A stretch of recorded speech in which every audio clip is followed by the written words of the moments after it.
بسم اللہ الرحمن الرحیم۔ میرے عزیز ہم وطنوں، السلام علیکم۔ آج کا موضوع آج کی دنیا کے حوالے سے ہے، جو مسلمانوں کے درمیان دیکھی جا رہی ہے، سنی جا رہی ہے۔ آج کی جو تازہ پوزیشن ہے، اس کے حساب سے یو اے ای اور اسرائیل کے درمیان معاہدہ ہو گیا۔ لہٰذا میں نے یہ فیصلہ کیا کہ مجھے بھی اس معاملات کے اوپر مسلمانوں کا جو رویہ ہے اس پہ بات کرنی چاہیے۔ یہ تو ان کی ذاتی مسائل ہیں جو وہ اس معاہدے کے اندر شریک ہوئے، اور ہر طرف ہر مسلم ممالک کے اندر ایک غم و غصے کا لہر دوڑ چکی ہے۔ لہٰذا فلسطینیوں کی جو صورتحال ہے اس کے ساتھ ایک عجیب مذاق ہے۔ ہم بحیثیت ایک مسلمان، کلمہ پڑھنے والے، اللہ کو ماننے والے، یہ بات سوچنے پہ مجبور ہیں، اور میرا جیسا حقیر بندہ یہ سوچ رہا ہے کہ وہ کون سی وجوہات ہیں جس کی وجہ سے آج مسلمانوں کا یہ حال ہو گیا ہے کہ وہ کسی دنیا کے کسی بھی کونے کا مسلمان کو آپ لے لیجئے، وہ بے بس، لاچار اور محتاج ہو کی نظروں سے دیکھا جا رہا ہے۔ میرے عزیز ہم وطنوں، بنیادی طور پہ اگر ہم غور کریں تو یہ سامنے چیزیں آتی ہیں کہ یہ مسلمان کو کیا ہو گیا جو دنیا کا ایک بہت بڑی طاقت سب بن کے سامنے آیا، اور وہ میرے نبی حضور صلی اللہ علیہ وسلم نے جو ہدایت دی تھی، اللہ تعالیٰ نے جو ان کے اوپر وحی نازل کی تھی، ان کے مطابق پاک مسلمانوں کو اللہ نے ایک مقام دیا، اور ہزاروں سال ان سارے سلسلے کے اندر لگے کہ مسلمان آج اس حال میں پہنچ گیا۔ اگر تاریخی پس منظر کے اندر ہم دیکھیں تو معلوم یہ ہوتا ہے کہ اس دنیا کے اوپر مسلمان ایک بہت بڑی طاقت بن کے ابھرا، اور ہزاروں سال اس نے اس دنیا پہ حکومت کی۔ یہ بات بھی بڑا سچی ہے کہ کوئی بھی دنیا کی قوم مسلمانوں کے سامنے کھڑی نہ ہو سکی اور ان سے مقابلہ نہ کر سکی، کیونکہ مسلمانوں کے پاس علم بھی تھا، ذہانت بھی تھی، سیاسی سوجھ بوجھ بھی تھی، اور انصاف کرنے کا ترازو میں بھی وہ کوئی فرق نہیں کرتے تھے۔ یہ بات مان لینی چاہیے، اور اس چیز کے اوپر غور و خوض کرنے کی ضرورت ہے کہ وہ کون سی وجوہات تھی، کیوں ایسا ہوا کہ مسلمانوں کا ڈاؤن فال شروع ہوا۔ ہم نے تاریخ کی پس منظر میں بہت ساری باتیں سنی، دیکھی اور پڑھی، لیکن بات تسلیم کرنے کے لیے اس لیے تیار نہیں تھی کہ آج کے جو حکمران ہم دیکھ رہے ہیں ان کا جو رویہ ہے وہ قطعی طور پہ مسلمانوں کے رویوں سے مختلف ہے۔ ہر مسلمان لیڈر اور ہر مسلمان شہنشاہ اور بادشاہت اور پرائم منسٹر اور پریزیڈنٹ، ان سب کو جو مسلم ممالک کے اندر اپنی اپنی حکومتیں لے کے بیٹھے ہوئے ہیں، اگر ان کے رویوں کو دیکھا جائے تو اس کے اندر بہت تفریق محسوس ہوتی ہے، اور اللہ اور رسول کی دی ہوئی باتوں پر وہ عمل نہیں کرتے۔ اس کی وجہ سے یہ جو دنیا کے اندر مسلمان حکومت کر رہے تھے، وہ یہ بھول گئے تھے کہ یہ حکومتیں، یہ دنیا اللہ نے بنائی ہیں، اور انہوں نے ہی اللہ تعالیٰ کے حکم سے ہی مسلمانوں کو یہ دنیا کے اندر حکومت دی تھی۔ لہٰذا جو قادر مطلق ہے اور جو ہر چیز پہ قادر ہے، اس سے کوئی مقابلہ کر نہیں سکتا۔ مسلمانوں اور دوسری قومیں یہ سب اللہ کی بنائی ہوئی ہیں، اور اس طرح سے ہم کو اللہ کی اطاعت کرنی چاہیے، اور اطاعت نہ کرنے کی وجہ سے یہ صورتحال آج ہم دیکھ رہے ہیں۔ یہ بات بڑے واضح ہے اور بتائی جا چکی ہے کہ اللہ کا جو حکم ہے کہ وہ عزت بھی وہی دیتا ہے اور ذلت بھی وہی دیتا ہے جب آپ اس کی نافرمانی کرتے ہیں، اور پھر وہ اس کی سزا آپ کو دیتا ہے، اور جو آج مسلمان بھگت رہے ہیں۔ میرا مطلب کہنے کا یہ ہے کہ جب قوموں کو وہ سلیکٹ کر لیتا ہے، وہ سمجھتا ہے کہ اس قوم کو آپ دنیا کی حکومت دینی چاہیے، اس کو وہ نواز دیتا ہے، اور وہ ان کا امتحان لیتا ہے، ٹرائل ہوتا ہے ان کا کہ وہ قوم کس انداز سے یہ دنیا میں اپنی حکمرانی کرتی ہے۔ لہٰذا مسلمانوں کو جب موقع ملا تو انہوں نے اچھی حکومت کی، 1000 سال تک وہ حکمران رہے پوری دنیا کے اندر، اور پھر جب ان کے رویوں میں چینجز آ جاتی ہے، وہ جب اس بات میں پڑ جاتے ہیں کہ سائنٹیفک نالجز کے اوپر بات کرنے لگتے ہیں، مورالٹیز کے اوپر بات کرنے لگتے ہیں، اور ان ہدایتوں کو جو اللہ نے ہمیں دی ہیں ان سے ہم انحراف کرنے لگتے ہیں، تو لہٰذا ایسی صورتحال پیدا ہو جاتی ہے۔ آگے چلتا ہوں تو میں دیکھتا ہوں اور میں سوچتا ہوں کہ بھائی یہ چیزیں ہم آج کے دور میں کیوں فیس کر رہے ہیں، یہ سینیریو کیوں پیدا ہوا، ایسے حالات کیوں بنے جس کی وجہ سے ہم نے یہ چیز چھوڑی۔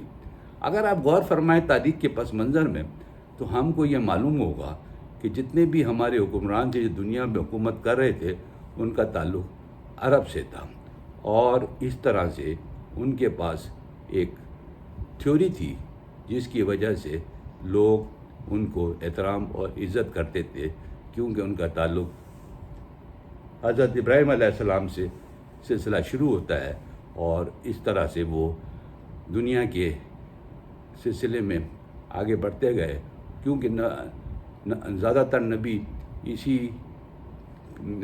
حوالے سے آئے، تو لہٰذا ان کی ایک پریکٹس تھی کہ وہ چیزیں مانی جاتی تھی اور ان کو ایک عزت کا رتبہ دیا جاتا تھا، اور اس طرح سے اس ساری چیزوں کو قرآن پاک کے اندر بھی بتایا گیا۔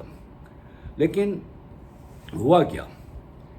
سب سے مین چیز یہ تھی کہ قرآن پاک کے حوالے میں جو بات میں کرنا چاہ رہا تھا وہ یہ تھی کہ ان کو یہ آرڈر ہوا، آرڈین تھا، یعنی اللہ تعالیٰ کا حکم تھا کہ آپ نے اپنی زندگی کے اندر یہ پریکٹس اسٹیبلش کرنی ہے کہ آپ سچائی سے زندگی گزاریں گے، یعنی آپ کی زندگی کے اندر ٹروتھ، سچ، یہ لازم مظلوم ہوگا، اور اس طرح سے نیشنز جو قوم ہے وہ دنیا کے اندر اپنے آپ کو دکھائے گی۔ اس کے بعد اگر آپ اس چیز سے ڈیویٹ کریں گے، یعنی ان سچائی سے ہٹ جائیں گے، تو پھر آپ کی پوزیشن خراب ہو جائے گی اور آپ کو سزا ملے گی، اور آپ ہیوملیٹڈ ہوں گے، دربدر ہوں گے، زندگی آپ کی خراب ہو جائے گی۔ یہ سزا کے طور پہ تعین کیا گیا، اور یہ اللہ تعالیٰ نے کیا، یہ بندے کی بس کی بات نہیں ہے۔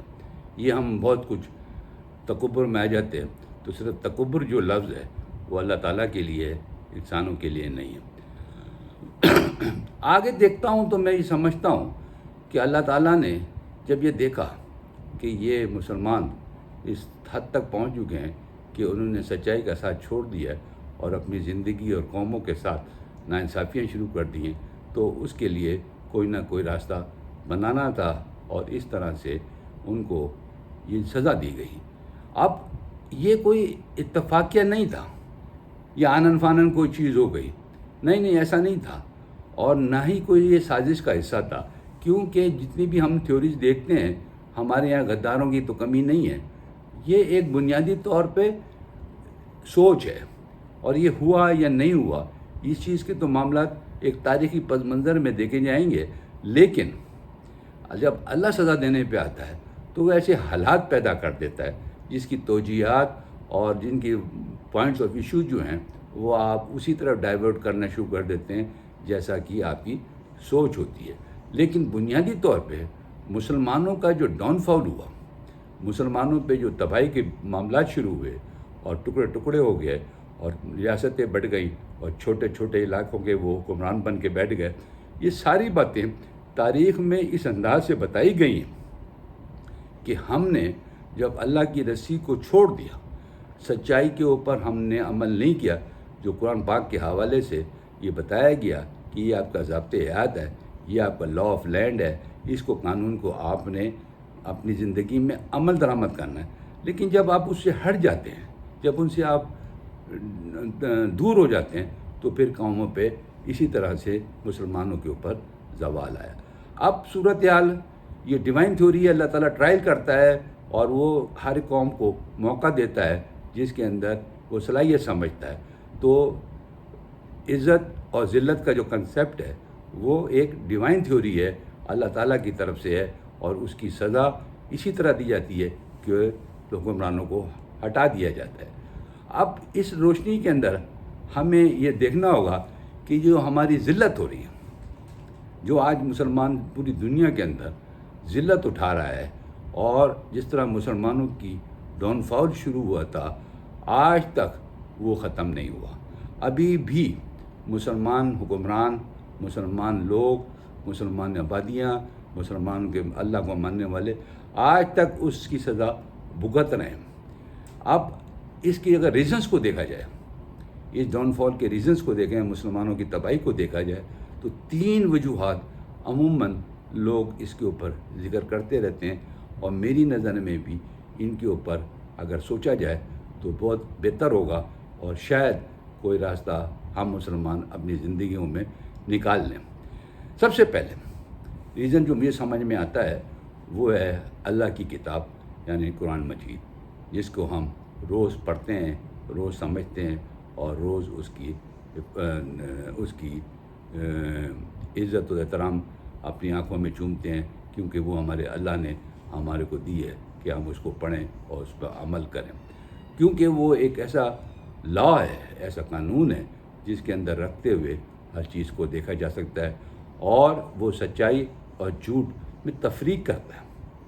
یہ یاد رکھیے گا، بہت سارے آپ باتیں کر سکتے ہیں، میں کیونکہ کوئی مذہبی اسکالر تو نہیں ہوں، لیکن یہ بات جو میرا علم ہے، جو میری تعلیم ہے، وہ مجھے سکھاتی یہ ہے کہ سچ اور جھوٹ میں جس آدمی نے تمیز کیا اس کی زندگی میں بہتری آ سکتی ہے. لہذا اگر آپ نے سچ کا ساتھ دیا تو آپ کی زندگی میں بہتری آئے گی.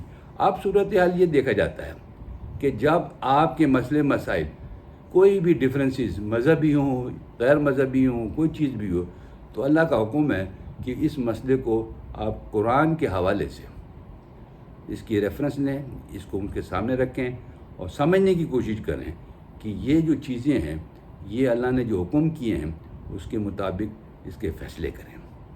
یہ بڑی امپورٹنٹ بات ہے. جب بھی کوئی آپ کے درمیان میں تفریق آئے، ڈفرنس آئے، تو ان سب چیزوں کو آپ مد نظر رکھیں اور ریفرنس کس سے لیں؟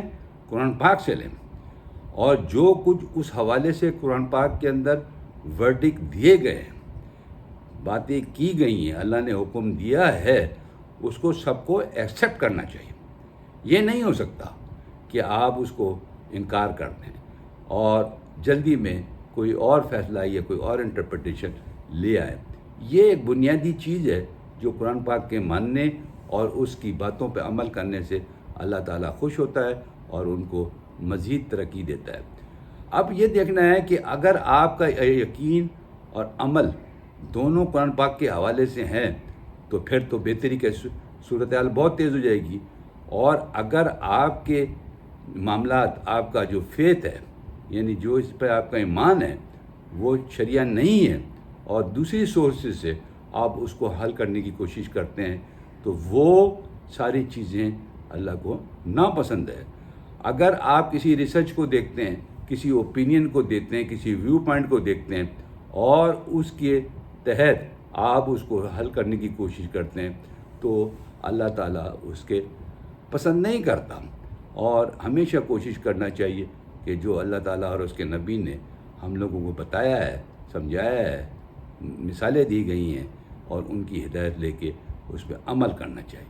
لیکن ہماری معاملت یہ ہے کہ ہم نے سالوں سال، صدیاں گزر گئیں، ہم اس قابل نہیں ہوئے کہ ہم قرآن پاک کی دی ہوئی باتوں کے اوپر عمل اور یقین کریں.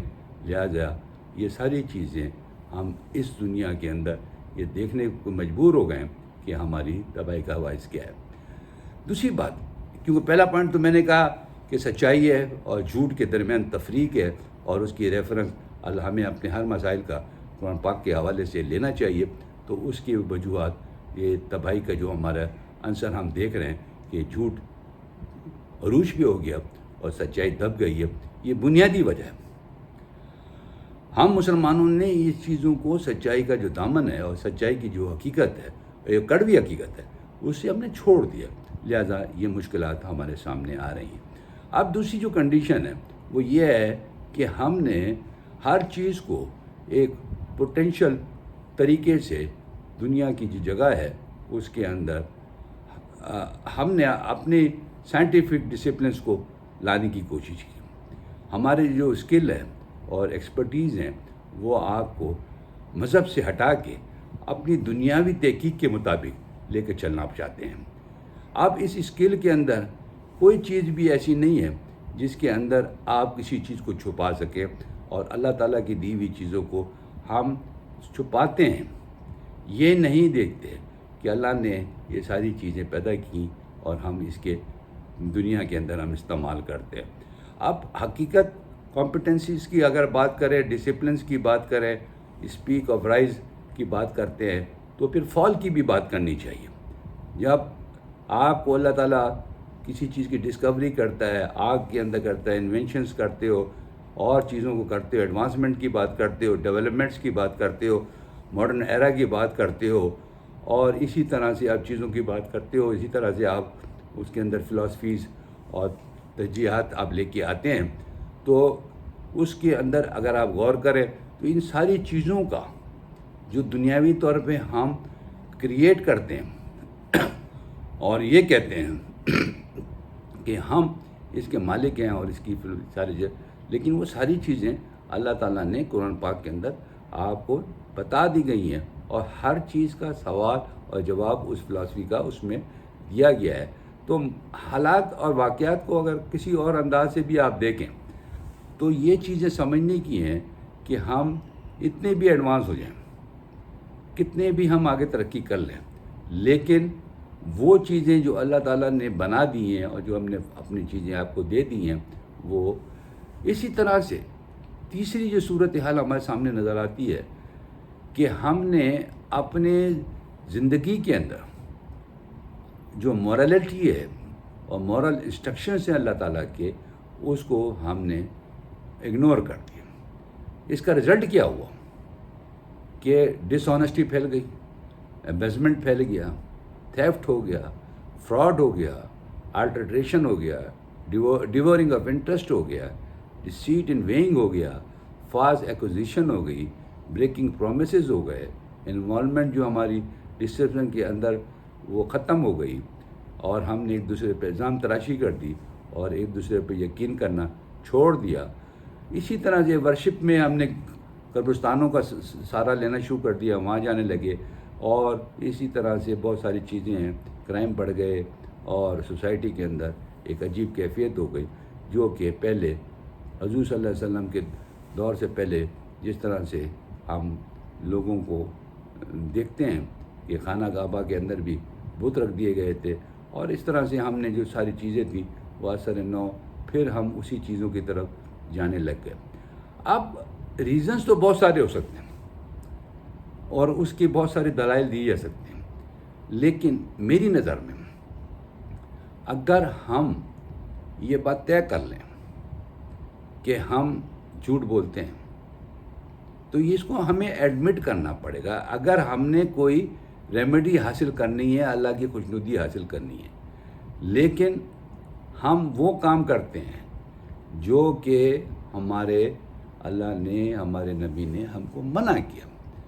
آج تاریخی پس منظر میں ہم دیکھتے ہیں تو صورتحال ہماری ہاتھ سے بہت نکل چکی ہے اور ہم پستی کی حالت میں بڑھتے چلے جا رہے ہیں۔ ایسا لگتا ہے کہ روز بروز صبح اٹھو اور شام ہوتی ہے تو دوسرے دن کے اندر یہ محسوس ہوتا ہے کہ مسلمان بہت نیچے چلے گئے، ان کی صورتحال اتنی اچھی نہیں ہے۔ آج آپ دیکھیے گا پورا مڈل ایسٹ کے اندر کیا ہو رہا ہے۔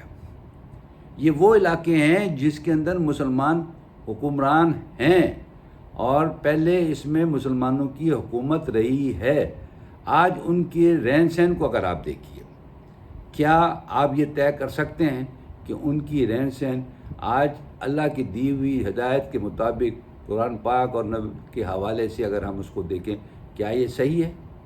کیا جو وہ ویسٹرن لائف ان کے یہاں انٹروڈیوس ہو چکی ہے، سالوں سال سے وہ زندگی گزار رہے ہیں. کیا یہ ٹھیک ہے؟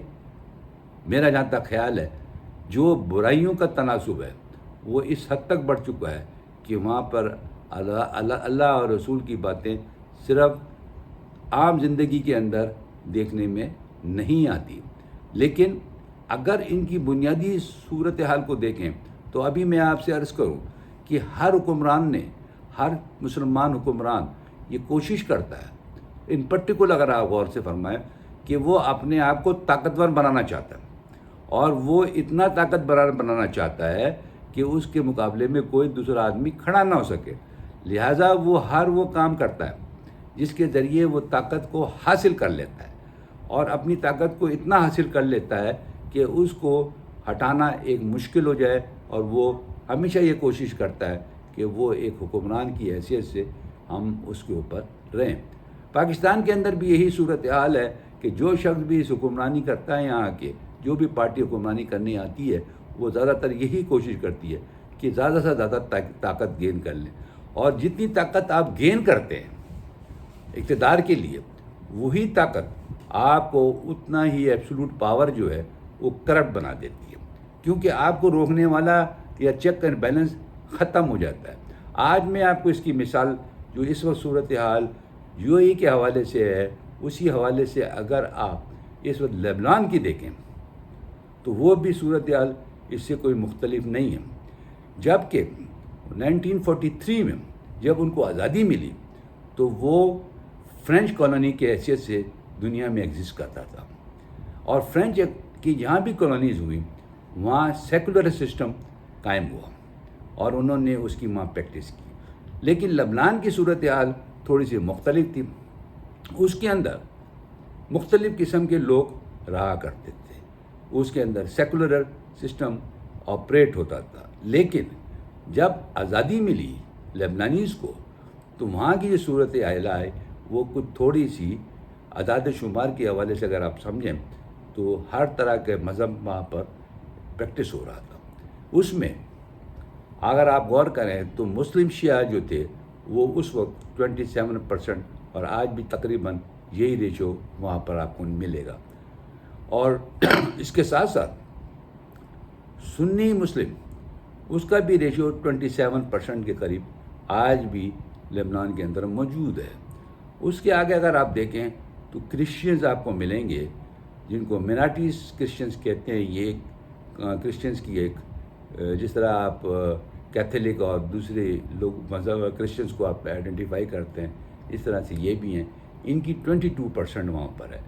اس طرح سے اگر آپ کیلکولیٹ کریں تو 23% دوسرے مذہب کے لوگ وہاں پر پریکٹس کرتے ہیں. لہٰذا اگر ان ٹوٹل اگر آپ دیکھیں گے تو وہاں 18 مذہب تقریباً ایگزسٹ کرتے ہیں. اب صورتحال کیا ہوئی کہ وہ کس طرح سے اس کی حکومت بنائے جو آج بربادی کا نشانہ بنی ہوئی ہے. اس میں ہوا یہ کہ ہر آدمی نے یہ کوشش کی کہ وہ اپنی اپنی کمیونٹی وائز حکومت بنائے، لیکن ایسا ممکن نہیں تھا کیونکہ شیعہ لابی الگ تھی، سنی لابی الگ تھی، اور کرسچن لابی الگ تھی.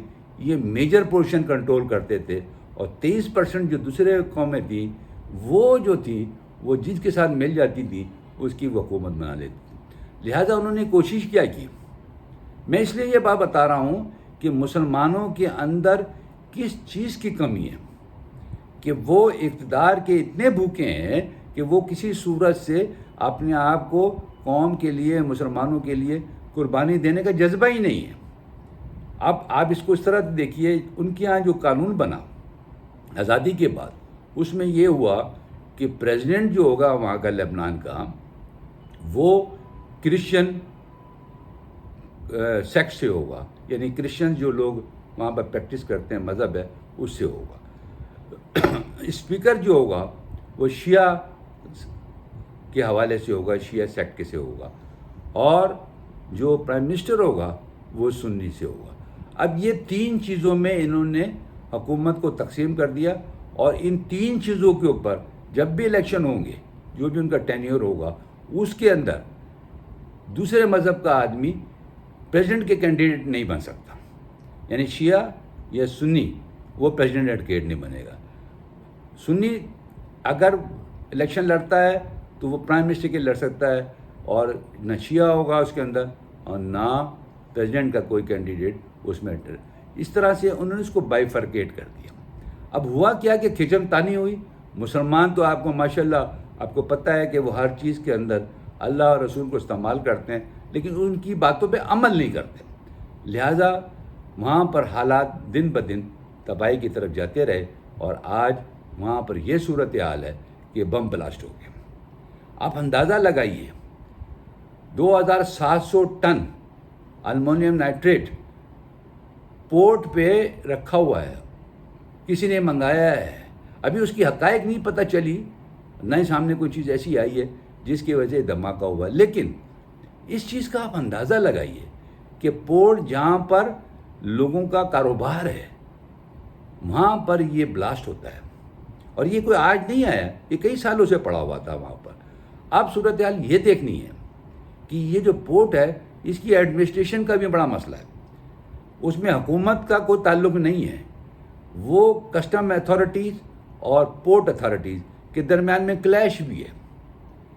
پورٹ اتھارٹی کی جو ایگزیکٹوز ہیں وہ پرانے ایکس حکومت کے لوگ ہیں، اور جو کسٹم اتھارٹی کے لوگ ہیں وہ آج کی جو حکومت ہے وہاں پر، ابھی انہوں نے ریزائن کر دیا ہے لیکن ان سے حوالے سے تھا، ان کے درمیان میں جو کچھ بھی سلسلہ ہوا اس سے لاکھوں لوگوں کے گھر تباہ ہو گئے، پتہ نہیں کتنے لوگ مارے گئے اور کتنے لوگ زخمی ہوئے، ایک بربادی کا سمہ ہے، اور یہ ساری چیزیں مسلمانوں کے ملکوں میں ہو رہی ہے۔ اسی دن کئی اور دھماکے بھی مختلف دوسرے ملکوں میں بھی ہوئے، لیکن آج کی جو صورتحال ہے اس روشنی میں اگر ہم اس چیزوں کو دیکھتے ہیں تو یہ چیزیں اللہ تعالیٰ کا ایک عذاب ہے۔ ہم مسلمانوں کا ڈاؤن فال ان باتوں پہ ہے کہ ہم نے ان اللہ کی رسی مضبوطی سے نہیں پکڑی، صرف مسلمانیوں کو یہ سبق سکھانا ہے، یہ ہماری پنشمنٹ چل رہی ہے، آج تک ہم اس پنشمنٹ سے نکل نہیں سکے۔ یاد رکھیے گا ہر حکمران، آج آپ دیکھیں مسلمانوں کی صورتحال، میں پہلے بھی عرض کر چکا ہوں یہ مسلمان پوری دنیا پہ حکومت کرتے تھے، آج انڈیا کے اندر مسلمانوں کا حال دیکھیے، آپ یقین کر لیجئے کہ وہ آپ سے بدترین زندگی کی گزار رہے ہیں۔ ان کو ایک تو اپنے مذہب کا معاملہ ہے، دوسرا ہندو مذہب ان کے سامنے کھڑا ہوا ہے، کیونکہ آبادی کے لحاظ سے مسلموں کی وہاں پر آبادی زیادہ ہے۔ اب کشمیر بھی آپ لے لیجئے، کشمیر میں مسلمانوں کی آبادی زیادہ ہے، میجورٹی ہے ان کی، اس طرح سے اگر ٹوٹل دیکھا جائے تو پاکستانی آبادی سے زیادہ انڈیا میں مسلمان موجود ہیں، لیکن کیا اشر ہو رہا ہے ان کا؟ کوئی غور کیا کبھی کسی نے کہ وہاں اس ملک کے اندر ان مسلمانوں کا کیا اشر ہو رہا ہے، کس طرح سے ان کی ٹوپیاں اچھالی جا رہی ہیں، عزت نقصان ہو رہا ہے؟ میں وہ الفاظ استعمال نہیں کرنا چاہیے کیونکہ میرے مسلمان بھائی ہیں، دکھ ہوتا ہے، لیکن ہمیں کیا سمجھ ملتا ہے؟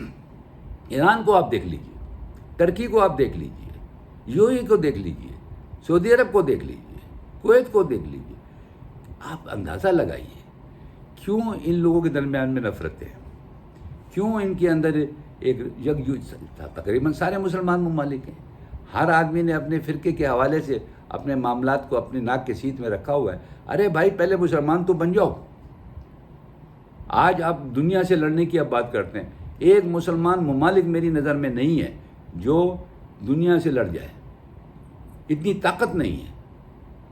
ایک چھوٹا سا ملک اسرائیل جس کی ایک بہت بری تاریخ ہے پچھلے 3,000 سال کی، کم سے کم و بیش، آج وہ آپ کے اوپر دنیا کے اوپر ایک نقطے کی حیثیت میں رکھتے ہوئے بھی نقشے کے اوپر وہ حاوی ہو گیا ہے۔ آج یو اے ای جو ہے ان سے کمپرومائز کر رہا ہے۔ آج امریکہ کا سیکرٹری فرماتے ہیں کہ باقی مسلم ممالک بھی فوراً جلدی ان سے معاہدہ کر لیں گے، اور ہو جائے گا، یہ یاد رکھیے گا۔ وہ جب ساری فوجیں ہر مسلم ممالک کے اندر موجود ہوں، سعودی عرب کے اندر بھی موجود ہیں، کویت کے اندر بھی موجود ہیں، یو اے ای میں بھی موجود ہیں، اور جتنے ملکوں میں نہیں تھیں وہ جنگ لڑ کے ان پہ بمبارڈمنٹ کر کے ان کو تباہ و برباد کر کے ان کو کھنڈر بنا کے ادھر آج فوجیں ہیں، افغانستان میں فوجیں ہیں۔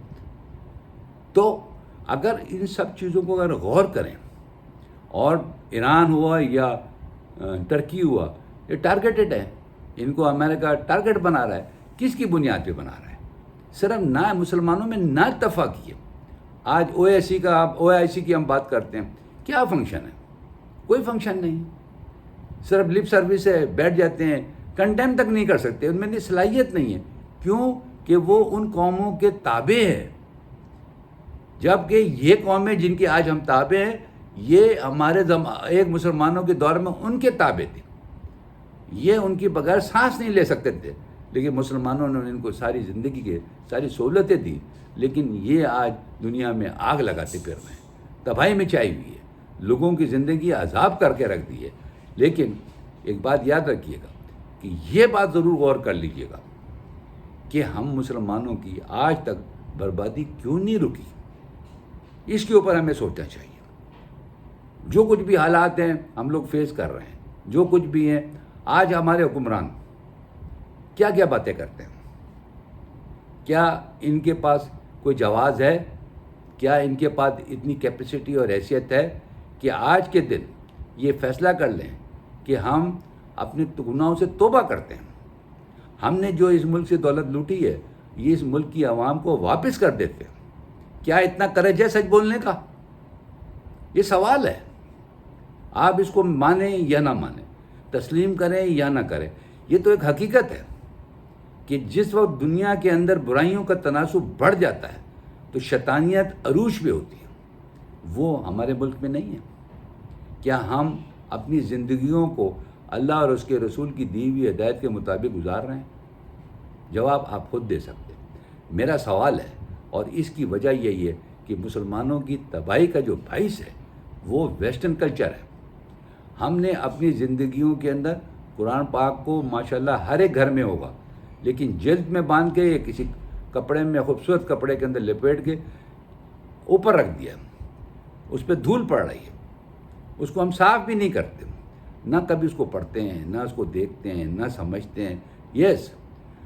ہم اس وقت جب جھوٹ بول رہے ہوتے ہیں، جس وقت ہم اپنے معاملات کو سچ ثابت کرنا چاہتے ہیں، اس وقت اس کا سہارا لیتے ہیں اور اس کو اٹھا کے قسمیں کھاتے ہیں اور دنیا کو یہ بتاتے ہیں کہ یہ میری شہادت دے رہا ہے. لیکن یاد رکھیے گا اللہ تعالیٰ نے اس کو آپ کی شہادت کے لیے دنیا میں نہیں داخل کیا، نہیں لایا ہے. وہ صرف آپ کی تربیت کے لیے آیا ہے، اللہ کی حکم کی پاسداری کرنے کے لیے آیا ہے، وہ پڑھنے کے لیے آیا ہے، اس پہ عمل کرنے کے لیے ہے. اور اس کی جو گارنٹی ہے وہ اللہ نے اپنی دی ہے کہ قیامت تک دنیا کا کوئی بشر اس میں ایک لفظ چینج نہیں کر سکتا. آج ہمارے قول و فعل میں تضاد ہے، یہ بربادی کا راستہ ہے. مسلمانوں کی تباہی کا یہ بات ہے کہ ہم سچ سے بولنا پسند نہیں کرتے، اور جب ہم سچ بولتے ہیں تو اس میں ہمارا نقصان ہوتا ہے. لیکن یہ نقصان آج سارے مسلمان دیکھ رہے ہیں، بھگت رہے ہیں، اور جب تک یہ اس پہ عمل کرتے رہے، ان کا اللہ تعالیٰ کا یہ حکم ہے کہ ان کا یہی اشر ہوگا، اور اسی طرح سے یہ پستے چلے جائیں گے اور پس رہے. ہم غلامیوں کے اندر آ گئے، ہم نان مسلم کے غلام ہیں.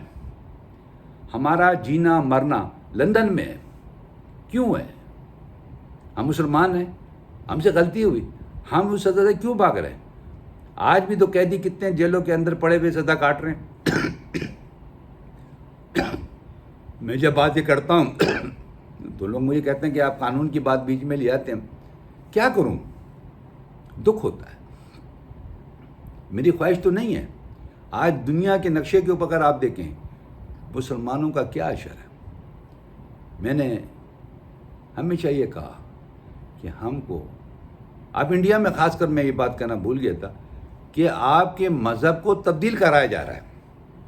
مسلمانوں کے پاس اتنا ظلم کرتے ہیں اور اتنی غلاظت ان کے ساتھ کرتے ہیں کہ ان کو مجبور کیا جا رہا ہے کہ وہ اپنا مذہب چینج کرے. دنیا میں بہت سارے مذاہب ہیں، کہیں ایسی پکچر پینٹ نہیں ہوئی جو انڈیا میں ہو رہی ہے.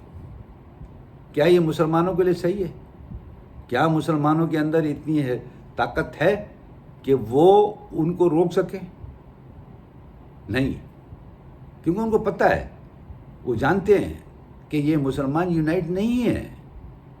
آج ہم یہ دیکھ رہے ہیں کہ ہمارے ماضی کے حکمران ان ہندو لابیوں سے کس انداز سے ملتے تھے، کیا خوف تھا ان کو، کیا ڈر تھا ان کو، وہ یہ وہی بتا سکتے ہیں. لیکن حقیقت تو یہ ہے کہ وہ یہ کوشش کرتے تھے کہ ان کو خوش رکھے. آج مودی کو دنیا نے اور انڈیا کو دنیا نے ٹیررسٹ علاقہ قرار دے دیا اور ساری سازشوں کا گھر قرار دے دیا. ان سے ہمارے ماضی کے حکمران اپنے گھروں کو بلاتے تھے، ان کو ہیلی کاپٹروں میں لے کے جاتے تھے، ان کے لوگوں کو دعوتیں کرتے تھے. اور ان آفیشیلی ہماری جتنی بھی ایڈمنسٹریشن تھی، جس میں خاص کر ہماری فوج کا تعلق ہے، جب ایک اینٹی مسلم کنٹری، ہمارا دشمن اس انداز سے کسی ملک میں آئے گا اور کسی حکمران کے گھر جائے گا، تو بھائی اس سے آپ اندازہ کیا لگاتے ہیں کہ آپ نے اپنے ملک کی جو ڈیفنس لائن تھی اس کو خود توڑ دیا. اور وہ چیزیں جو آپ نے ان سے بات کری، وہ کوئی چیز ریکارڈ پہ نہیں ہے، کہتے ہیں ہم نان آفیشیل ہوں. ایسا دنیا میں نہیں ہوتا. دنیا کے اندر اس کے بڑے پروٹوکولز ہیں جس کے تحت یہ ساری چیزیں ہوتے ہیں. لیکن ہمارے سیاستدان شاید طاقت کے نشے میں یہ چور تھے کہ بھائی ہماری تبدیلی یا ہم سے کوئی حکمرانی لے نہیں سکتا. آپ اندازہ لگائیے کہ وہ حکمران ہمارے ملک کی فوج کے لیے دوسرے کے ملکوں کے اندر جا کے بھیک مانگتے تھے کہ اس فوج سے ہماری جان چھڑائی جائے. ارے بھائی کس طرح کی آپ گفتگو کرتے ہو؟ کس طرح کی آپ مسلمان ہو؟ کس طرح کی آپ قوم ہو؟ کوئی شخص اپنے گھر کا جھگڑا دوسرے ملک میں لے جاتا ہے؟ اگر آپ کو کسی سے اختلاف ہے، آپ کو فوج سے اختلاف ہے، تو آپ لندن میں بیٹھ کے، امریکہ میں بیٹھ کے آپ مدد مانگ رہے ہو. ایسی کام کرنے سے اس طرح سے مسلمان برباد ہو گئے. اور اسی انداز سے اگر آپ دیکھیں تو یہ محسوس ہوتا ہے کہ جتنے بھی ویسٹرن کلچر مسلم کنٹریز ہیں اس وقت، جو ہمارا قبلہ ہے خانہ کعبہ، ہمارے نبی کا روضہ مبارک ہے، وہاں پر اگر آپ غور فرمائیں تو بڑی تیزی کے ساتھ ویسٹرن کلچر عروج پہ. تو کیا یہ اسرائیل سے اگر یو اے نے معاہدہ کیا ہے تو یہ دوسرے عرب ممالک کیا نہیں کریں گے؟ میں یقین سے کہہ سکتا ہوں. دعویٰ میرا نہیں ہے، کل اللہ کو معلوم ہے کہ کیا ہونا ہے، لیکن میرا یہ احساس ہے اور میرے کو محسوس ہوتا ہے کہ یہ 4 نومبر سے پہلے کر لیں گے، یا کوئی ایسا arrangement Trump president of America کرے گا. کیونکہ ان کا جو سیکرٹری ہے وہ یہ کہہ چکا ہے، بیان دے دیا ہے کہ باقی عرب ممالک بھی اس کے اوپر معاہدہ کر لیں گے. تو اس سے صاف نظر آتا ہے کہ باتیں ہو چکی ہیں، صرف کاغذ کارروائی ہونی ہے. اور اس سلسلے میں اگر ہو جاتی ہے تو دنیا کے اندر مسلمانوں میں اتنی طاقت و جان ہی نہیں ہے کہ وہ روک سکے، صرف رو سکتے ہیں. یس، یہ ان کے پاس ہے، شور شرابہ کر لیں گے، ایمبیسیڈر کو بلا لیجئے، بائیکاٹ کر لیجئے. What next? ان کے پاس اور کیا ہے؟ کچھ بھی نہیں ہے. یہ سب اپنی اپنی ذات، اپنی اپنی حکمرانی، اپنے اپنی طاقت کے نشے کے اندر کوشش یہ کرتے ہیں کہ کسی طرح سے ہماری حکومت نہ چلے جائے. اور اسی کو بچانے کے لیے مسلمان تباہی کے کنارے تک پہنچ گئے. اور آئندہ سالوں کے اندر اگر یہ دنیا کا نقشے کے اوپر آپ غور فرمائیں گے تو آپ دیکھیں گے کہ یہ اور تباہی کی طرف جائیں گے. یہ ڈاؤن فال ابھی کمپلیٹ نہیں ہوا. یہ سزا جو اللہ تعالیٰ نے ان کو دی ہے مسلمانوں کو، وہ ابھی ختم نہیں ہوئی. اٹ ول گو آن، یہ چلتی رہے گی. اور اس کا کوئی اینڈ جب تک نہیں ہوگا جب تک اللہ نہیں جائے گا. اب آپ کو میں ایک اور مثال دینے کی کوشش کرتا ہوں کہ کرونا وائرس کووڈ-19 جس کا نام ہے ہماری دنیا کے اندر، اس کے اندر ملک کو اور دنیا کو کس کنارے پہ پہنچ گئے. ہم بہت کچھ باتیں کرتے ہیں کہ ہم نے کنٹرول کر لیا، ہم نے یہ کر لیا، ہم نے یہ کر لیا. ایسا نہیں ہے. اموات کا جو سلسلہ دنیا کے نقشے کے اوپر ہے اس کو ذرا آپ غور سے دیکھیں. کیا وہ رک رہا ہے؟ کمی آئی ہے؟ کیا ختم ہو گیا ہے؟ ایسا نہیں ہے. اللہ کی شان تو بہت عجیب و غریب ہے، اس کو سمجھنا انسان کے بس کی بات نہیں ہے. عقل حیران رہ جائے گی. آپ اپنی باڈی کو دیکھ لیجئے کہ اس کے اندر جو اس نے چیزیں تیار کی ہیں، آپ کو ایسے انسان بنایا ہے، مکمل انسان بنا کے دنیا میں پیش کیا ہے. یہ خود ایک شاہکار ہے. یہ دنیا کے اندر جو کچھ بھی آپ کر رہے ہو، جیسا جیسے آپ عمل کرتے جا رہے ہو، اس کا جواب اللہ تعالیٰ دیتا ہے، بندے کے بس کا نہیں۔ ہم ہیلی کاپٹر، جہاز، ہوا جہاز، یہ وہ جیٹ ویٹ ساری باتیں کرتے ہیں، اڑاتے ہیں ہوا میں، وہ گر کیوں جاتا ہے؟ کتنے ایکسیڈنٹ ہوتے ہیں؟ کچھ چیز بھی اس کے نزدیک نہیں ہوتی، جہاز گر جاتا ہے، کبھی پہیے نہیں کھلتے۔ یہ کیوں بھول جاتے ہیں کہ ان لوگوں کا ان جگہ پہ اللہ نے موت رکھی ہوئی ہے، اس کو وہیں مرنا ہے جہاں پر اس کا اللہ کا حکم ہے، کہیں اور نہیں مر سکتا۔ تو مسلمانوں کا ڈاؤن فال اگر دنیاوی طور پہ ہوتا تو اب ریکور ہو جاتا، وہ ٹھیک ہو جاتے ہیں، دوبارہ دنیا پہ حکومت کرنے لگتے۔ ایسا نہیں ہے، سزا اس لیے دی جا رہی ہے کہ تم کو میں نے موقع دیا اور تم کو حکم دیا کہ تم مسلمان ہو، میرے نمائندے ہو، تم کو میری جگہ پہ یہ کام کرنا ہے، سچ بولنا ہے۔ آپ سچ نہیں بول رہے۔ وہ تو ہر چیز، اللہ تعالیٰ تو ہر چیز کا بات سمجھتا ہے، ہر چیز کو معلوم ہے، کون سی بات اسے چھپی ہے۔ لیکن ہم یہ سمجھے کہ یہ دن ہمارے ایک جیسے رہیں گے، کیا ایسی رہے؟ کیا حکومتیں بدلتی، ٹوٹتی، گرتی، مرتی نہیں رہی؟ کتنے لیڈر مارے گئے؟ کن لوگوں نے مارا؟ نان مسلم نے مارا نا۔ اس کے محرکات تو آپ کچھ بھی بتا دیجئے کہ فلاں نے مارا، فلاں نے مارا، یہ ہسٹری کا حصہ ہے۔ یہ دنیا کے اندر اسی طرح تو چیزیں ختم کی جاتی ہیں۔ اللہ تعالیٰ اسی طرح تو کرتا ہے، آپ کے ہاتھ سے کروا دے گا۔ کبھی آپ نے توبہ کی؟ کبھی آپ نے یہ سوچا کہ ہم کیا کر رہے ہیں؟ کبھی آپ نے یہ فیصلہ کیا؟ حکمرانوں کی میں بات کر رہا ہوں، عوام تو خیر ان سے ماشاءاللہ دو ہاتھ آگے ہے۔ کم تولتے ہیں ہم۔ کسی کو شرم آئی کہ ہم مسلمان ہیں، ہم کم نہ تولیں؟ کسی کو شرم آئی کہ ہم ملاوٹ نہ کریں؟ اللہ تعالیٰ نے حکم کیا ہے، منع کیا کہ یہ کام مت کرو، ہم کرتے ہیں نا۔ کس کے لیے کرتے؟ وہ دولت کماتے ہیں۔ وہ دولت کہاں جاتی ہے؟ بیماریوں میں تباہی، آپ کی اولاد برباد ہو جاتی ہے۔ چوری، ڈاکے، زنی، یہ کیا ہے؟ کس کے اوپر آپ پیسہ خرچ کرتے؟ تو مسلمانوں کا جو ڈاؤن فال ہے، سب سے بنیادی طور پہ میری نظر میں اللہ کی نافرمانی۔ جو قومیں اللہ کی نافرمانی کی، اس کو کبھی بھی آج تک سزا ہی ملی اور ملتی رہے گی جب تک وہ اللہ تعالیٰ کا حکم نہ ہو۔ اور وہ قومیں جو مسلمان نہیں ہیں، ان کو اللہ ہی نے چوز کیا ہے، یہ بھی یاد کر لیجیے۔ کوئی دوسری دنیا میں کوئی ایسی طاقت نہیں ہے جو ان کو چوز کر سکے۔ اللہ نے ان کو چوز کیا ہے آپ کو، مسلمانوں کو ریپلیس کرنے کے لیے، تاکہ آپ کو سزا انہی انسانوں سے آپ کو دی جائے۔ آج آپ یہ دیکھیے گا کہ آپ کا جو قبلہ ہے وہ کس طرف ہے۔ آج سعودی عرب سے آپ کس طرح کی گفتگو کر رہے ہیں؟ کیا یہی سعودی عرب اسی چیز سے آپ کو استعمال کرتا رہا؟ تو اس کا مطلب کیا ہوا کہ حکمران، جو مسلمان حکمران ہیں، یہ آلریڈی ان چیزوں میں انوالو ہیں، اور اس کو روکنے کے لیے یا اس کو سد باب کرنے کے لیے وہ کون سی طاقت آئے گی؟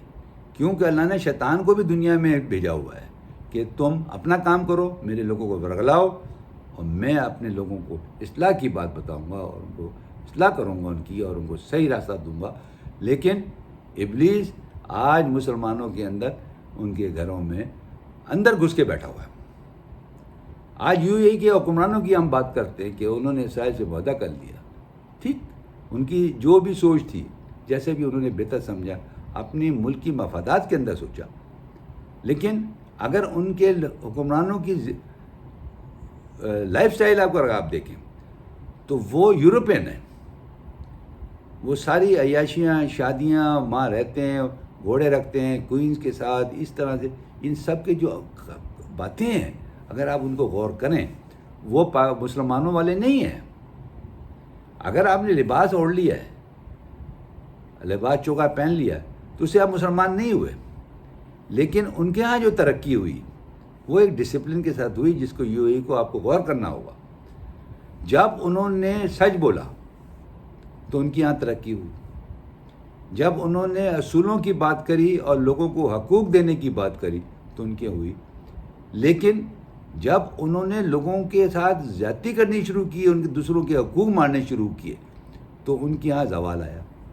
آپ کو پتا ہے پچھلے زمانے میں کتنے نقصان یو اے ای نے کیا، اور ایک طرف سے ایک تجزیہ یہ کہا جا رہا ہے کہ وہ کھوکھلا ہو چکا تھا اگر دوسری اسٹیٹ جو اس کے ساتھ اور ملتی ہیں اگر وہ اس کو سپورٹ نہیں کرتے۔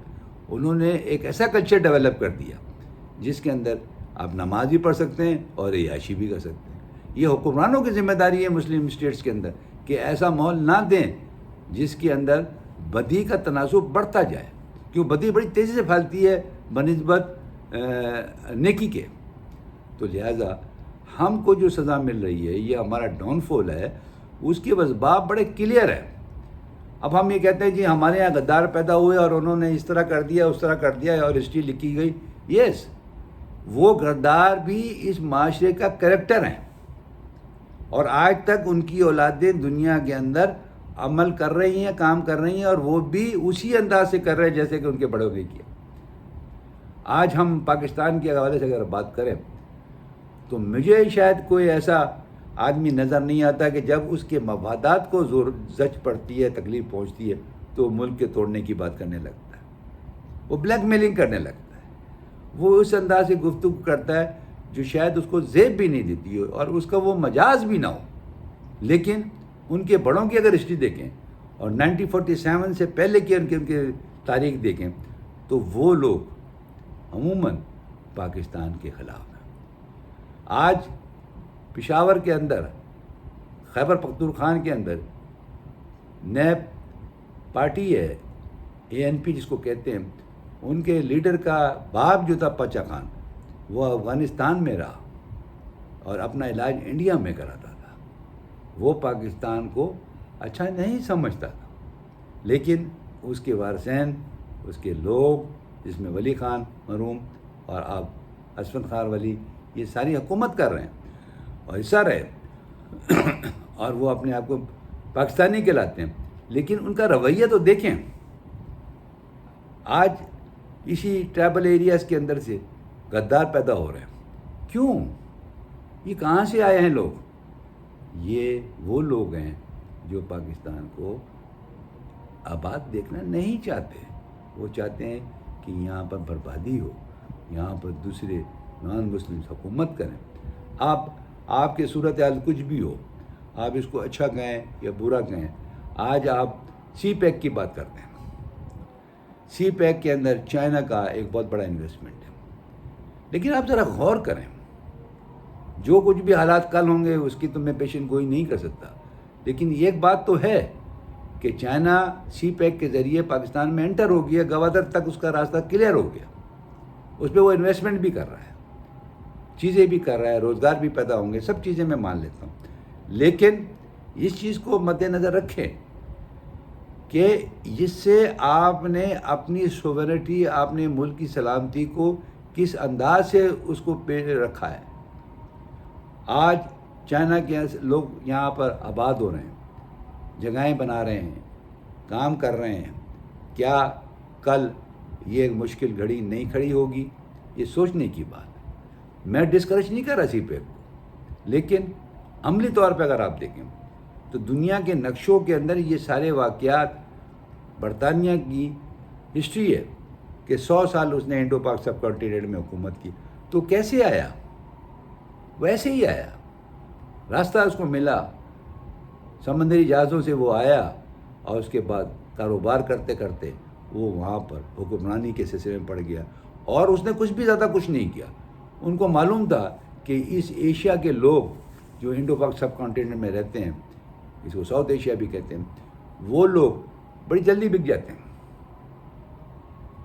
اور بہت سے لوگ جو پچھلے 20-30 سال کے اندر آپ دیکھیں کتابیں بھی لکھی گئیں جو کہ امریکہ میں حکومت کرتے رہے، انہوں نے صاف صاف لفظ لکھا ہے کہ یہ لوگ تو ہر چیز کو بیچنے کے لیے پیسے کے عوض تیار ہو جاتے ہیں۔ اسی وجہ سے یہ ہماری مسلمانوں کی نیک نامی ہے پاکستان کے حوالے سے، اس کو ہم نیک نامی کہتے ہیں کہ آپ دوسروں کو ویلکم کرتے ہیں کہ آؤ ہمیں پیسے دو، کیا کام کرنا ہے ہم وہ کر دیتے ہیں۔ تو میرے بھائیوں، آج جو میرے کو بات کرنے کی جو وجوہات بنی وہ اس بات کی ہو کہ آپ جس بات پہ شور مچا رہے ہو، جو بار بار آپ یہ الفاظ استعمال کر رہے ہو کہ یہ فلسطینیوں کے حق پہ ڈاکہ ڈال دیا، ان کے ساتھ غداری، میں یہ پوچھتا ہوں کہ فلسطینیوں نے اپنے ساتھ کیا کیا؟ آج سے 100 سال پہلے یہ جب اسرائیلی وہاں پہنچے تو انہوں نے اپنی جائیدادیں نہیں بیچی. یہ تو آپ منع کرتے کہ نہیں بیچی، لیکن وہ ہسٹری کا حصہ ہے. انہوں نے وہاں پیسے دیے عربوں کو، ان کو دوسرے راستے دکھائے، عیاشی کے راستے دکھائے، لوگوں کو لا کے انہوں نے آباد کیا. وہ ایک دن میں تو نہیں ہوا، وہ ایک وقت لگا اس کے اندر. اور اس سلسلے کے اندر جب ان کی میجورٹی ہوئی فلسطین کے اندر تو عرب اس زمانے کو بھول گئے جب ان کا جو اسرائیلیوں کا جیروسلم اور یہ تھا، اس کو رومنس نے آگ لگا دی تھی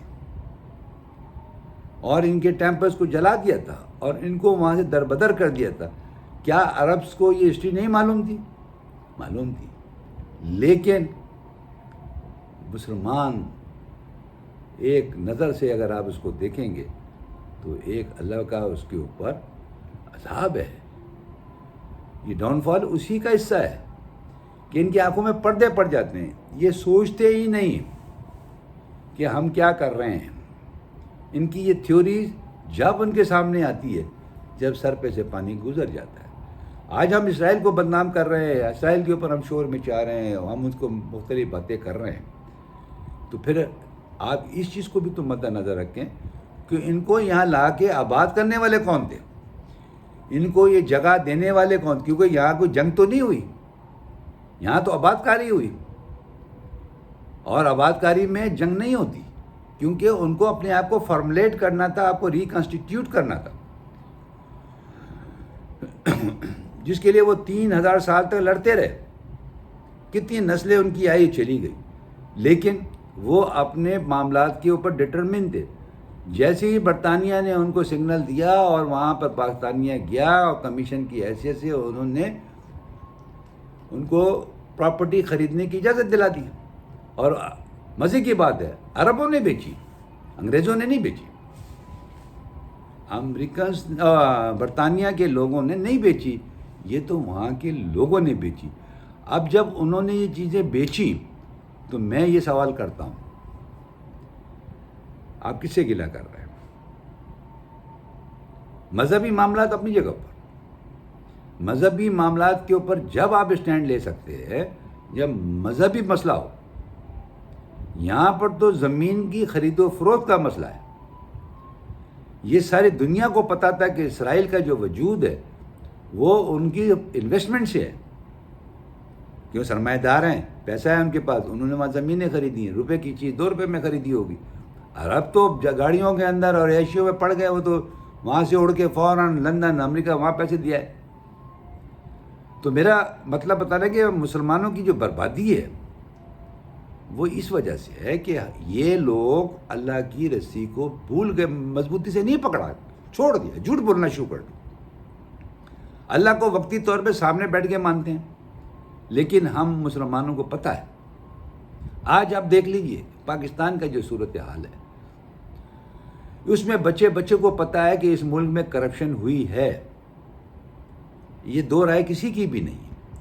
یس، آپ اماؤنٹ کے اوپر تو ڈسپیوٹ کر سکتے ہیں کہ یہ اماؤنٹ اتنا نہیں اتنا ہوگا، عام آدمی کو تو نہیں پتہ، لیکن یہ پتہ ہے کہ اس ملک کی جو بربادی ہوئی ہے یہ ہمارے حکمرانوں نے کی. اب یہ طے کرنا انسان کا ایک ذمہ ہے کہ آیا وہ اپنی غلطی تسلیم کرتا ہے یا نہیں کرتا. اس کی سب سے بڑی ایویڈنس اگر غور کیا جائے تو وہ اللہ کے پاس ہے. دنیا میں آپ کتنے بھی لیڈرز ڈال دیجئے، کتنے بھی پردے ڈال دیجئے، کتنے بھی مسائل کو دور کر لیجئے، لیکن اللہ سب دیکھ رہا ہے، وہ سب جانتا ہے. اس نے مسلمانوں کا یہ ایمان ہے کہ دو اس نے اپنے نمائندے سیدھے ہاتھ میں اور الٹے ہاتھ میں بٹھا رکھے ہیں. ہر انسان کتنا طاقتور ہے، سوچے تو صحیح. اگر آپ کو، میں پہلے بھی عرض کر چکا ہوں کہ اگر آپ کو اس کی طاقت کا اندازہ ہو جائے تو آپ اس کی نام سے، خوف سے ڈر کے مر جائیں. اسی لیے اس نے اپنے نام کے ساتھ رحیم بھی لگا دیا کہ مجھ سے نہ ڈرو، میری بات کو مانو، مجھ سے معافی مانگو. لیکن ہم کتنا معافی مانگتے ہیں؟ اور اگر معافی مانگتے بھی ہیں تو ظاہری ہے، دل سے نہیں، اور پھر اسی پہ عمل کرتے ہیں. تو حکمرانوں کو چاہیے، یہ ان کی ذمہ داری ہے کہ یہ ملک کو تباہی سے اگر آپ نے بچانا ہے، مسلمانوں کو بچانا ہے، تو آپ کے لیے بہت ضروری ہے کہ آپ اس سے معافی مانگیں، اللہ سے معافی مانگیں. کیوں؟ یہ پوری دنیا کا جو مالک ہے وہ اللہ ہے. آپ آئے ہیں دنیا میں اور چلے جائیں گے، یہ غور نہیں کرتے آپ. اللہ تو وہیں بیٹھا ہوا ہے، اس کا وجود تو ختم نہیں ہوا قیامت تک. وہ تو وہ اس کے سامنے اگر آپ یہ ایگری کر لیں کہ مجھ سے غلطی ہو گئی ہے، مجھے معاف کر دو، اللہ معاف کر دے. لیکن جو غلطی ہوئی ہے وہ اللہ کے بندوں کے ساتھ ہوئی ہے. آج سپریم کورٹ نے جو فیصلہ کیا $400 بلین کا، 400 بلین روپے کا، یہ کیا ہے؟ یہ سیسس کے جو پیسے پائپ لائن کے لیے لے رہی تھی کمپنی، کوئی ان سے پوچھنے والا تھا کہ تم کلیکشن کر رہے ہو؟ اور آج تک ہو رہا ہے. ابھی سپریم کورٹ نے بند کیا کہ آئندہ نہیں لیں گے آپ. کیا یہ حکمرانوں کی ذمہ داری نہیں تھی؟ یہ سب کا جواب دینا ہوگا. اسی لیے تو ہمارا مسلمان تباہ ہیں کہ ہم اللہ رسول سے لوگوں کو ڈراتے ہیں. وہ ڈرنے والے تو ڈر جائیں گے، آپ بھی تو ڈریں. آپ تو ان کو ناموں کو بیچ رہے ہیں. آج آپ باڈی لینگویج دیکھیں لیڈرز کی، آپ یقین کریں اقتدار سے ہٹنے کے بعد آپ کو محسوس ہوگا کہ وہ اس قابل ہیں کہ وہ اقتدار میں آئیں. لیکن اگر وہ اللہ سے توبہ کریں اور یہ معافی مانگ لیں کہ نہیں ہم سے غلطی ہوئی ہے، آپ ہم کو کہتے ہیں 1 روپے چوری کیا، ہم نے 1 نہیں، ہم نے 2 روپے کیا، ہم دیتے ہیں اس ملک کو، تو یاد رکھیے گا اللہ بھی راضی ہو جائے گا، لوگ بھی راضی ہو جائیں گے، معاف کر دیں گے ان کو. یہ ایک الگ بات ہے کہ ان کی بات کوئی نہیں سنے گا، کیونکہ ہم مسلمان ماشاءاللہ بہت چھوٹے بہت دور نہیں دیکھتے، لیکن اس قابل نہیں رہے ہیں لوگ جو سچ بولیں. ہم ہر وہ بدی کرتے ہیں، اور خاص کر مسلمان. اب دوسری قوموں کو دیکھیں، عید بقرعید کے اندر وہ لوگوں کے لیے چیزیں سستی کر دیتے ہیں، اور مسلمانوں کے لیے رویہ آپ دیکھیے، چیزیں 3 گنا زیادہ کر دیتے ہیں کہ لوگ مجبور ہیں خریدیں گے. آج اس کے علاوہ ہم کو موقع نہیں ہے. ہماری ہر طرف سے ایک ہی آواز آتی ہے کہ بھئی یہ عید کا موقع ہے، اگر ہم نے کاروبار نہیں کیا تو ہماری سال بھر کی روٹیاں کہاں سے پوری ہوں گی. تو میں نے کیا ہوا ہے کہ آپ کے پاس اتنا نفع ہے کہ اگر آپ سال بھر کاروبار نہ کریں تو اس عید موقع کے اوپر آپ اتنی دولت کما لیتے ہیں. ہم جھوٹ بولتے ہیں. یہ ہماری سب سے بڑی عیب ہے. اور میں ہمیشہ کہتا ہوں کہ مذہبی اسکالرس تو بہت کچھ آپ کو بتاتے ہیں، اور صحیح بھی بتاتے ہیں، غلط نہیں بتاتے ہیں، لیکن آپ اس پہ عمل کتنا کرتے ہیں؟ وہ تو اپنی ڈیوٹی پوری کر رہے ہیں، وہ ایک الگ بات ہے کہ وہ اپنے قول و فعل میں کس طرح سے پورے اترتے ہیں وہ تو اللہ ہی جانتا ہے، میں تو نہیں بتا سکتا. لیکن ان کی باتوں میں اثر کیوں نہیں ہے؟ یہ بڑا سوال ہے میری طرف سے، جو آپ اپنے آپ بھی سوچیے اور خود پوچھیے. ہم جب بھی مذہبی اسکالر سے بات کرتے ہیں وہ بہت اچھی باتیں کرتے ہیں. آج آپ اپنی زندگی میں دیکھیں، جس شخص سے بھی آپ بات کریں وہ اللہ کا نام لیتا ہے، الحمدللہ کہتا ہے، جزاک اللہ کہتا ہے، اور ہر بات کے اندر اللہ کو شامل کرتا ہے. بہت اچھی بات ہے. لیکن کیا آپ سچے دل سے کر رہے ہیں؟ کیا آپ کا اوڑھنا بچھونا اللہ کی حکم کے مطابق ہے؟ نہیں ہے. اگر ہے تو یہ عذاب، یہ تکلیفیں جو ہم جھیل رہے ہیں یہ تو ختم ہو جانی چاہیے، کیونکہ اللہ آپ سے راضی ہے، کیونکہ ہر آدمی اس کا نام لے رہا ہے. لیکن وہ اللہ کو پتہ ہے کہ وہ نام کس طرح سے لے رہا ہے، اس کو ان کے نام لینے کی کیوں ضرورت پڑ رہی ہے. ہر کاروبار میں آپ دیکھ لیجئے، قسمیں کھاتے ہیں، جھوٹ بولتے ہیں قسمیں کھا کے. بھائی قسم مت کھاؤ، ویسے جھوٹ بول لو. لیکن وہ قسمیں اس لیے کھاتے ہیں کہ ان کی بات کی تصدیق ہو جائے اس قسم سے. تو جب ہمارا معاشرہ، ہمارے لوگ مسلمان اس حد تک گر جائیں گے کہ وہ قرآن پاک کو نہیں چھوڑیں گے، نبی کے نام کو نہیں چھوڑیں گے، اللہ کے نام کو نہیں چھوڑیں گے، تو پھر کیا ڈاؤن فال نہیں ہوگا؟ ہوگا. یہ یو اے بھی تسلیم کرے گا، سعودی عرب بھی کرے گا، بیروت بھی کرے گا، کویت بھی کرے گا. جتنے بھی مسلم ممالک ہیں جو امریکن انفلوئنس ہیں، یہ 4 اکتوبر سے پہلے یاد رکھیے گا، 4 اکتوبر الیکشن سے پہلے اسرائیل کے ساتھ معاہدے کر لیں گے. اب مجھے یہ بتائیے کہ جب یہ ساری چیزیں ہو جائیں گی تو پاکستان کہاں کھڑا ہے؟ ایران کہاں کھڑا ہے؟ ٹرکی کہاں کھڑا ہے؟ ملائیشیا کہاں کھڑا ہے؟ کتنا ریزسٹ کرو گے اس پوری مسلمان آبادی کے اندر؟ تقریباً 1 ارب اور 40 کروڑ کے قریب ہمارے تقریباً مسلمان ہوں گے، جس میں سے اتنے مسلمان جو میں نے آپ کو 54 ممالک کے لوگ گنوائے ہیں، وہ اگر 80% اس کو تسلیم کر لیں گے تو یہ 4 ملک کیا کریں گے؟ لیکن پھر میں یہ کہتا ہوں کہ ہو سکتا ہے اللہ کا کچھ اور منظور ہے. وہ کس طرح سے کس قوم سے کام لینا چاہ رہا ہے. وہ کورونا وائرس کووڈ-19 نے کچھ اشارے دے دیے ہیں کہ ظلم اینف، اور اس کے بعد مسلمانوں کی جو ڈاؤن فال ہے وہ ابھی ختم نہیں ہوگا. یہ یاد رکھیے گا، کیونکہ ہمارے اعمال بہتر ہونے کی بجائے برائی کی طرف زیادہ مائل ہیں، بڑھتے جا رہے ہیں. تو لہٰذا اگر آپ اس کو اس انداز سے دیکھیں کہ آپ کی بچت ہو جائے گی اور آپ کو روک تھام مل جائے گی، تو میں تسلیم نہیں کرتا، میرا ذہن تسلیم نہیں کرتا. کیونکہ جس رخ سے ہم برباد ہو رہے ہیں مسلمان، وہ تیزی کے ساتھ بڑھتا جا رہا ہے. ہمارے میں یونٹی نہیں ہے، ہمارے میں اتفاق نہیں ہے، ہم ایک دوسرے کے خلاف بات کرتے ہیں. تو لہٰذا یہ باتیں میں نے ڈاؤن فال آف مسلمس کے حوالے سے جو بات کی ہے آج کی تاریخ میں، یہ کوئی میں نے نئی بات نہیں کی ہے. یہ ایک حقیقت ہے، جو کچھ ہو رہا ہے وہ رزلٹ ہے، وہ نتیجہ ہمارے سامنے آ رہا ہے کہ مسلمانوں کا رویہ کیا ہے. لہٰذا آج اتنی ہی بات، انشاءاللہ تعالیٰ آگے کچھ اور موضوع آئیں گے، اس پہ بات کریں گے. اس وقت تک اللہ حافظ.